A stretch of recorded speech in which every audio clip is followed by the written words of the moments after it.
Okay, good. Well, this was sent in by a user. Actually, they sent it directly to me with some other photos, and I won't share those.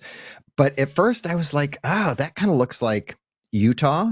Does anybody have a guess of what state this could be? It was not Utah. It was not California.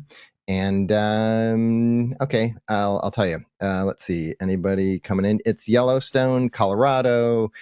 It is Montana, and I don't think it's Yellowstone, but I do love Montana in the summer. It's a gorgeous place. And thank you for the person that sent that in. So, the first thing we're going to do is look at scams, hacks, breaches, news. This was sent in on the Tech Only Telegram channel, but it looks like this was a little wasn't right in the getting this email. Someone pointed out that the wording was incorrect English, and I didn't ask the person for the security portal link and where that might have gone back to. But if you're getting something in your Proton mail, make sure that it is from who they say it is.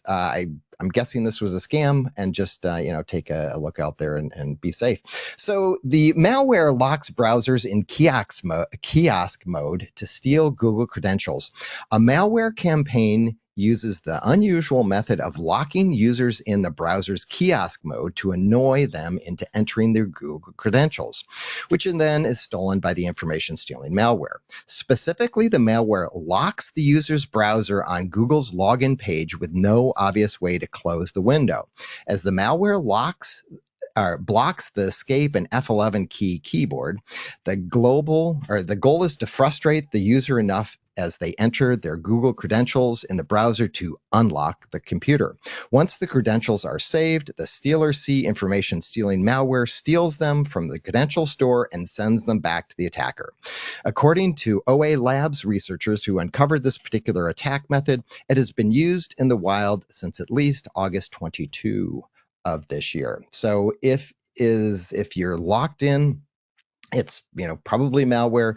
There are some suggestions down here. You can try Alt F4, Control Shift Escape, Control Alt Delete, Alt Tab, and last but not least, you can always turn off your computer and reboot it that way. But do not put in your credentials into what you don't feel is necessary and somewhere safe. So DuckDuckGo ranks Etherscan phishing website in top results. This is kind of sad. Google's done the same thing, but DuckDuckGo has been displaying phishing websites when searching for Etherscan, a popular Ethereum block explorer and analytics platform. The error poses significant financial risk to cryptocurrency investors. On September 11th, Web3 anti-scam firm Scam Sniffer alerted DuckDuckGo users against an ongoing phishing attempt targeting Ether. Once the user clicks on the phishing website initiating Etherscan, they are prompted to connect their MetaMask wallet, similar to what one would expect on the official Etherscan website. So URLs definitely count, everybody. Don't just click and say, oh, well, that one looks correct. It's one reason why to have, bookmarks. And when you do a search, if there is a sponsor link, that isn't necessarily always correct. And here, it doesn't necessarily say sponsor, it just brings it to the top. So, be careful what URL you're connecting to. Crypto news. You'll see a theme in this week's crypto news. Tether's USDT market share rises 20%, reaching 75% in 2 years.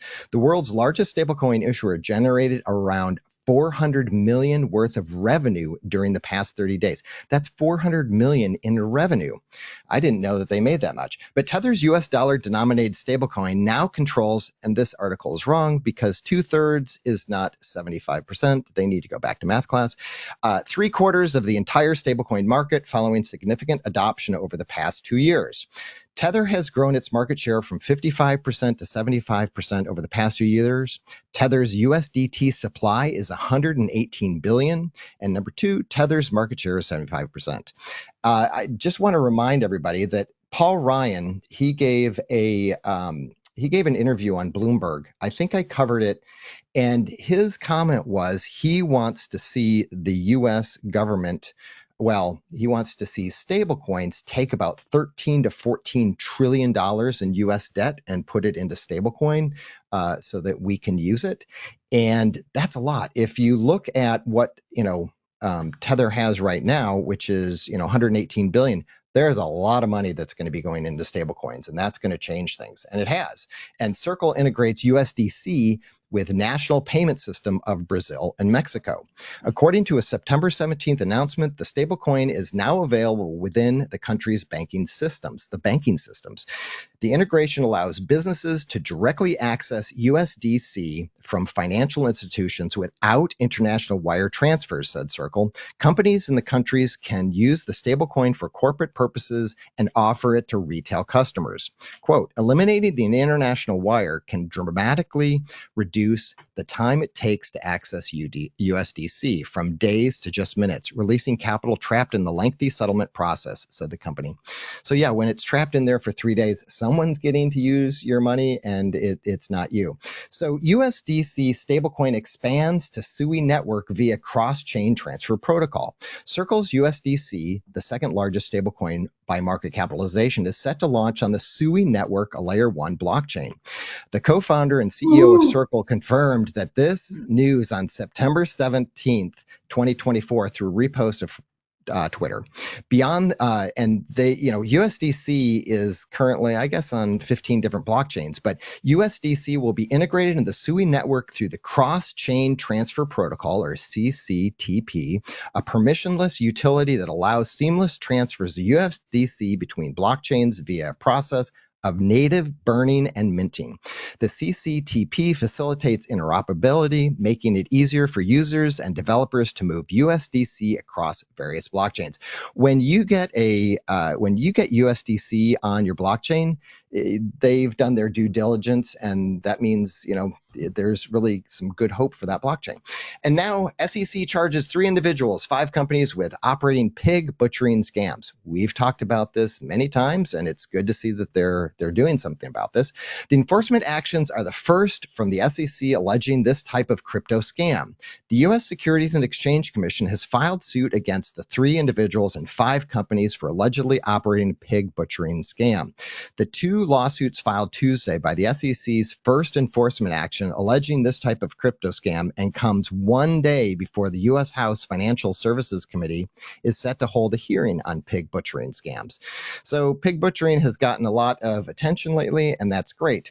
Zhao and Li allegedly pretended to be financial industry professionals in WhatsApp group and enticed would-be investors to put their money into Nanobit's platform. This has happened to, I know, one user of this group. So don't let it happen to you. Through the platform, it seemed to show investors their assets were making money. When they tried to withdraw, sorry, that popped up. When they tried to withdraw their assets making money, they tried to withdraw, they couldn't, and the fraudsters disappeared. The SEC's other lawsuit filed Tuesday against other fake crypto trading platforms referred to as CoinW6 alleges the unnamed participants in the scam defrauded at least 11 investors out of 2.2 million between July 2022 and December 2023. Instead of pretending to be financial professionals, however, the scheme participants in the CoinW6 scheme allegedly took a guise of young and attractive professionals, pretending to stumble across the victim's social media profile before attempting to strike up a romantic relationship with them. So don't fall for it. And if you were a victim to this type of scam, it may be worthwhile to report it if there is any, if they get any money back, maybe you could try to get some of yours back, but I don't know. So we're on to technology news. And this may have affected you. It certainly did me, not on our website, but other places. But Cloudflare outage cuts off access to websites in some regions. A rolling Cloudflare outage is impacting access to websites worldwide, including Bleeping Computer, with sites working in some regions and not others. While Cloudflare says they are currently conducting scheduled maintenance in Singapore and Nashville, its status page does not indicate any problems. However, for many users worldwide, when attempting to access websites utilizing Cloudflare, web browsers will display an error message stating that they have trouble connecting to the server as shown below. So I thought it was just different websites that were having issues. It looks like Cloudflare was having an issue. And we use Cloudflare. I use Cloudflare for all my DNS. And the reason for that, Cloudflare helps protect your website itself. When you enter DNS, when you go to the bitcoinacademy.io, it doesn't go to that particular web server because it doesn't have a alpha characters in it. It goes to a numeric IP address. And so Cloudflare takes the front end and says, well, this is the IP address that you can visit.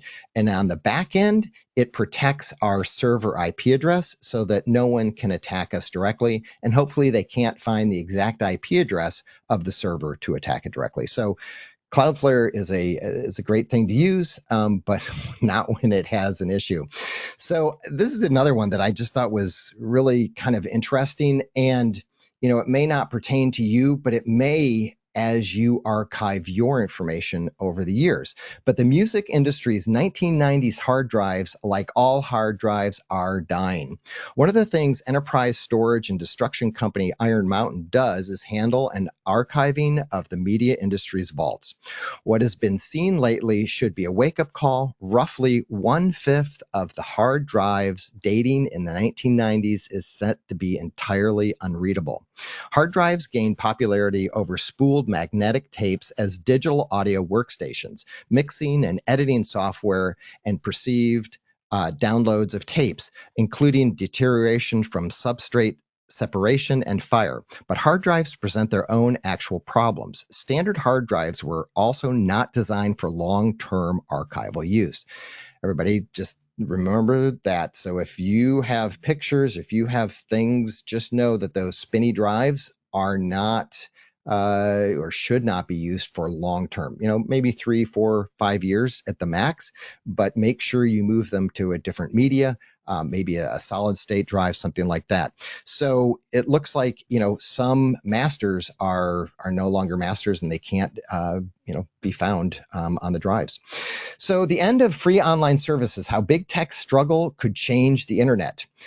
Visual capitalist data indicates that Amazon Web Services, Google, and Microsoft dominate the public cloud market, controlling about 74% of it.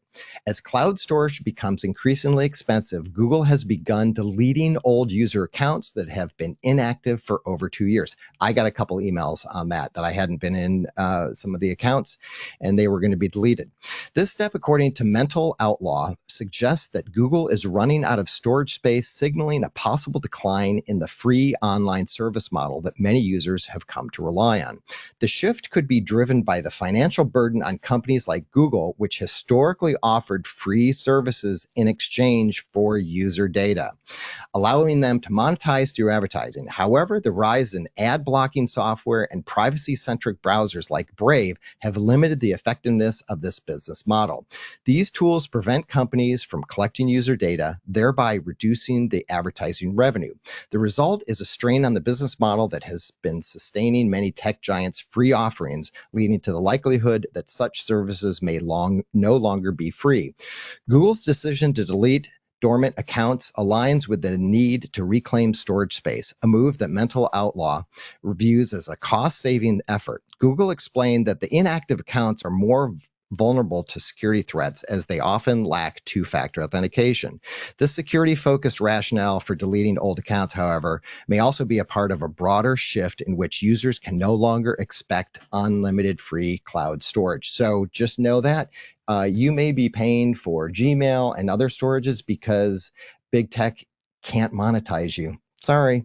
Okay, if everybody was awake and knows that Apple released new products, the iPhone 16, new iOSs are out. I have ordered a iPhone Pro 16 that should arrive tomorrow. My mom will be getting my Pro 15 in a couple days when she comes to visit.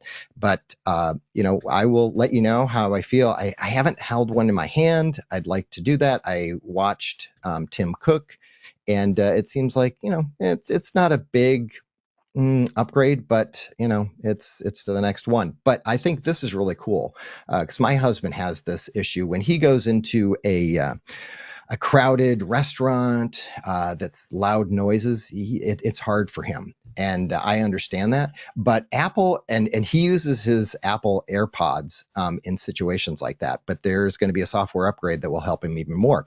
Apple AirPods Pro granted FDA approval to serve as hearing aids. The iPhone 16 took center stage at Apple's It's Glow Time event, but the most interesting tidbit came from a different line entirely. Indeed, among the sea of new hardware came an intriguing software update to one ready to take the market, the AirPods Pro 2. Apple announced that its most premium earbuds would double as an over-the-counter hearing aid, courtesy of a software update, pending approval from the U.S. Food and Drug Administration. The FDA on Thursday announced that it had granted what it calls the first over-the-counter hearing aid software device hearing aid feature. Specifically, it approved the software update that enables that functionality. The news was made possible in part by FDA's October 2022 move to allow the sale of hearing aids without a prescription. That move has given the rise to a new industry of more easily accessible hearing aids. So if you have a Pro 2, the software update I don't think is out as of yet, but that may be able to help you hear and in the future. So iOS 18 is out, and here's what's new. So I've updated everything except for one laptop, and it's nice. I haven't seen anything groundbreaking except for being able to mount my iPhone on my desktop and manipulate it from there. It's going to help me do some videos for you guys. So that I'm really excited. Instead of having to do it right on my phone, turn on the video capture and then bring it over to the desktop and manipulate it, it's going to be a lot easier because there's a couple things I want to do on it. But the Apple's newest software update, iOS 18, is rolling out today as this was back on September 16th. While IA technology was heavily hyped in the keynote, it is not going to be a part of this release. Instead, Apple said it will release Apple Intelligent features with iOS 18.1 starting in the US before gradually rolling it out to the global market. So, whatever you're interested in, you click through this and see if it's something that, you would love to use. I don't necessarily like to be on the bleeding edge, but it seemed from the reviews that I've heard there were no big issues, and so far so good. I also updated my desktop, and as we can see, it's running fine with this live stream. So Apple pauses, well, unless of course you have an iPad M4. Apple pauses iPad OS 18 rollout for M4 iPad Pro after bricking complaints. Apple has temporarily paused the rollout of iPad OS 18 update for M4 iPad Pros. The company has stopped signaling the update for these iPads, meaning it will no longer be offered to users when they check, and Apple servers won't activate the update if it's installed on some other way. Apple confirmed to ours that it has temporarily removed the update in order to resolve an issue that is impacting a small number of devices. The update has supposedly been bricking devices for some M4 iPad Pro users, reports Reddit and Mac Rumors forum, suggesting that some users have installed the update without issues and others have ended up with an unresponsive device. Apple is apparently offering hardware replacements to those users who have been affected, which points to a pretty serious bug. Usually devices can be put into recovery mode or DFU mode and as last resort in the event of a botched software update. So if you have bricked one of yours, Apple will replace it. iOS 18 brings RCS to major phone carriers, but prepaid plans are still waiting. With iOS 18, Apple has made it possible for non-Apple phones to message with iPhones through Rich Communication Services, or RCS. This grants upgrades from standard SMS text messaging, like read receipts, higher quality media sending, typing indicators, emojis, compatibility. More than that, it allows messaging while on Wi-Fi without cellular service and makes group messaging far more painful to navigate and leave. Notably, RCS messages between iPhones and non-iPhones will not be encrypted. The Apple's private messaging iMessage service is exclusively encrypted. I did test this with a friend. I sent a picture, it worked fine, and then I sent a couple videos, and it aired out. I was like, oh, what is going on here? I guess they haven't figured out the video side. And so, after a while, I was like, okay, well, let me just try to send one video. And I sent one video and it went through. So, I think they have not necessarily worked out all the bugs, or maybe it's just not a feature that you can send multiple videos. I did not try to send multiple images, but if you run into any problems, that's what it could be. So just to let everybody know, I guess there is a San Pedro, California meetup on the 25th of this month. And they put that all together themselves, and that's great. That's what I really wanted to see, was people getting together and supporting one another. And then next week, I will be live from Chicago doing it there, and we'll have a meetup on that Saturday. So that's all I have. Jay, back to you.